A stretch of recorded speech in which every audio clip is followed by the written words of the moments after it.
Muy buenas tardes. Thank you so much for the invitation.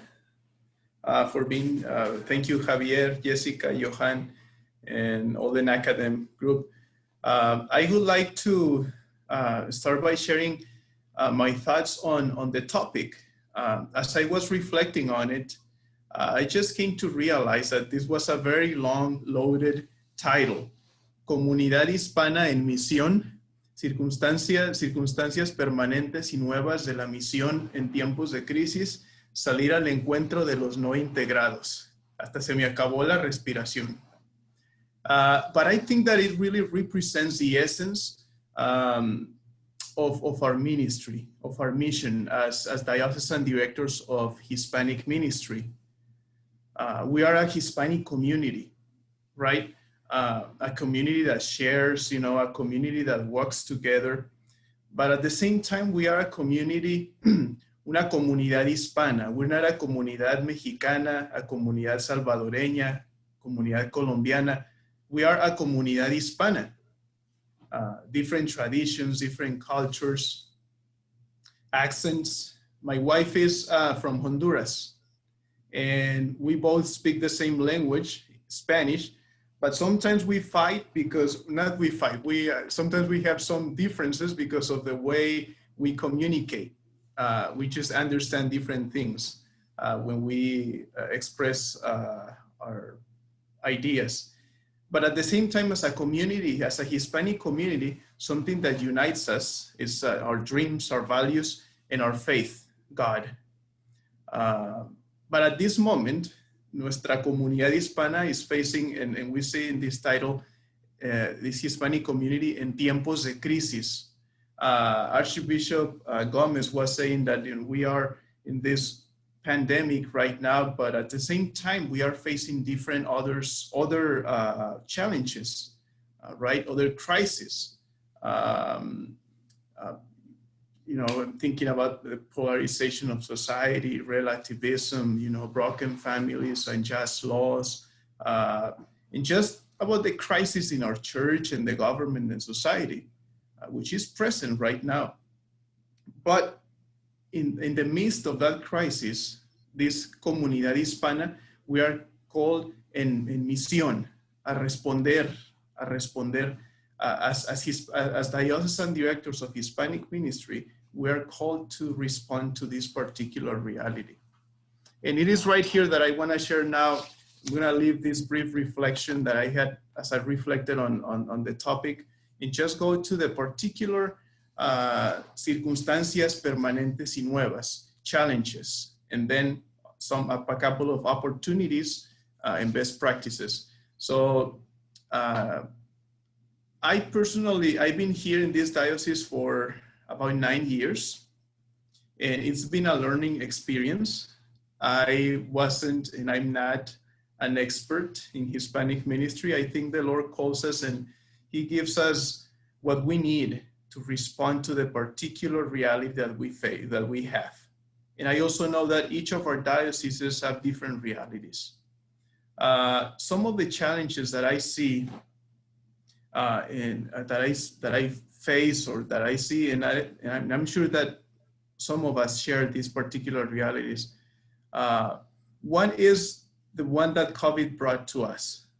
We have, and Archbishop was telling us about it, we have few people attending to our parishes. And maybe this is just a generalization, but I think that few people are attending. In my diocese, we don't have a lot of participation, even from the Hispanic community. But that's not the only challenge. I see that in the diocesan and parish levels, we don't have resources. We don't have enough human resources. In the chancery here, I'm the only one who speaks Spanish. I am sure that for some of you, it's the same situation. You are the only one, you're the translator. We are the one responsible of doing all the ministry in our diocese, and our pastors, nuestros pastores, see us as a resource. But I also see a lack of awareness, just not only in the general population, but even in our diocese and in some of our parishes, priests who say, but we don't have Hispanics here. Why are you asking if we should have a mass in Spanish if we don't have Hispanics? But we do. I mean, if you go to the streets, if you go to the stores, we see them there. They're just not in the parish. So they're around, we're here. And also we have very few priests in our diocese who speak Spanish. We do not have one Hispanic priest in the whole diocese. We have very few who are able to speak and read the Mass. And I see some young priests who would be capable of doing Hispanic ministry, of learning Spanish, but I feel that they have a fear. And it's a fear of committing to a ministry that will increase their workload. I think that some of them are fearful that if they get into this particular ministry, they will not be able to get rid of it in the future, because the bishop will tell us, okay, now you began to do Hispanic ministry, you will continue to do it for the rest of your life. And some priests, and personally think I've seen a couple, I see that fear. They don't want to commit that long. And so these are some of the challenges that I see, some of the circunstancias permanentes, nuevas. But I think that we also have some opportunities. And the best opportunity that we have is la confianza que la gente nos tiene, and also the confianza that priests, the clergy has, en que la confianza que nos dan los sacerdotes.